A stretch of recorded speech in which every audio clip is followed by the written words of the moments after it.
तकरीबन 40 साल से मैं ख्वाजा अमीन दरगाह को आ रहा हूँ। 40 साल से देख रहा हूँ यहाँ के हालात जैसे 40 साल पहले थे आज भी वैसे ही हैं। गंदगी तो इतनी है यहाँ पर, सांस लेने में भी दिक्कत हो रही, इतनी ख़राब बास आ रही है हर जगह। और सबसे अहम बात जो है, मस्जिद तो इतनी आलीशान बनाई है, चलो ठीक है, लेकिन इतने साल से इन्होंने यहाँ पर तारक खाना तामीर नहीं करवाया। यहाँ पर बहुत से बाबा के दरबार में आते हैं हाज़िरी देने के लिए, उनको तारक ज़रूरत की चीज़ है तारक, तो उनके लिए तारक खाने का इंतज़ाम नहीं किया गया है दरगाह की तरफ से।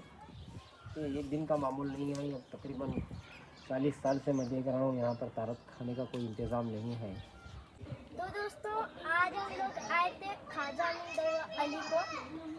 ये दरगाह बहुत बड़े हैं, शहर बीजापुर में है। और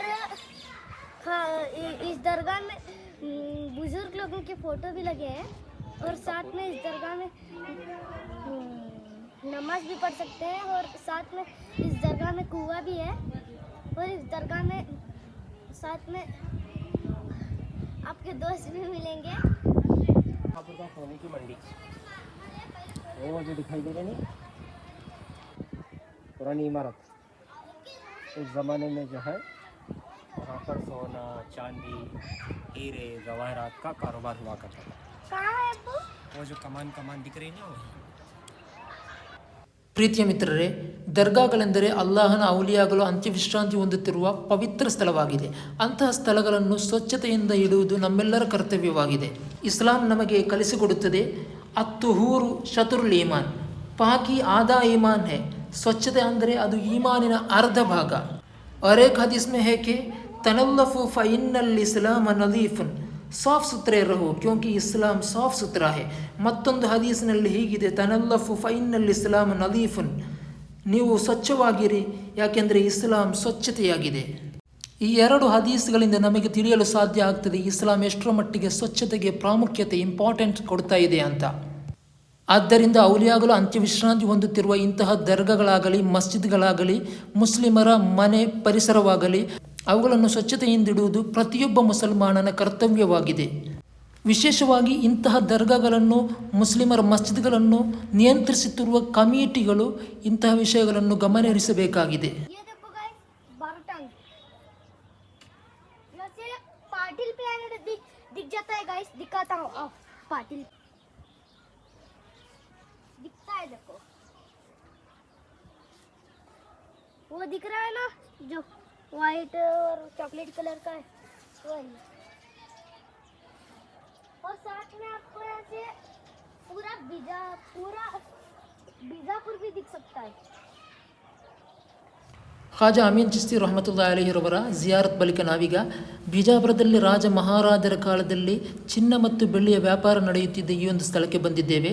ನೋಡಿ, ಇಲ್ಲೊಂದು ಕುದುರೆಯನ್ನು ಕಟ್ಟಿ ಹಾಕಲಾಗಿದೆ. ಇದೀಗ ನನ್ನ ಜೊತೆಗಿರುವುದು ಬಿಜಾಪುರದ ಸ್ವಾದಿಕ್ ಭಾಯ್ ಮತ್ತು ಅವರ ಮಗ ಹುಜೈಫ್. तो गाइस, आज हम आए हैं बीजापुर के कर्नाटक के बाहर एक जगह पर। यहाँ पे पहले ज़माने में सोना बेचा जाता था, तो आप देख ही सकते हैं ये बड़ी इमारत में अभी जिन्नातों का कब्जा हो गया है गाइस। का बाजार है, वो जो मलबा दिख रहा है वहाँ पर उनके घर हुआ करते थे पहले, तो सब गिर गए हो। तो जितना भी मलबा दिख रहा है ना, पत्थर वगैरह पड़े हैं देखो, तो सब घर उनके गिर गए घर। जैसा कि ये देख रहे हैं यहाँ पर भी, ये घर था एक बड़ी शाही जमाने का, ये जमींदोश हो गए भी, कुछ भी नहीं है इसमें। ये जो उस जमाने की ऑफिस थी, सोने चांदी का ऑफिस था ये, लेकिन कारोबार तो यहाँ पर होता था। ये तकरीबन जो है 500 एकड़ में फैला हुआ है, बहुत बड़ा है। अब वो लोग, अब सोने चांदी के कारोबार करने वाले उस ज़माने के कहाँ गई, उनकी आल और औलाद कौन है, किसी को पता नहीं, और उनका कोई वारिस भी नहीं है। उनके घर देखो निस्त नाबूद हो गई, कुछ भी नहीं बचा। और ये पूरी इतनी ज़मीन किसकी है? गवर्नमेंट ऑफ कर्नाटक है।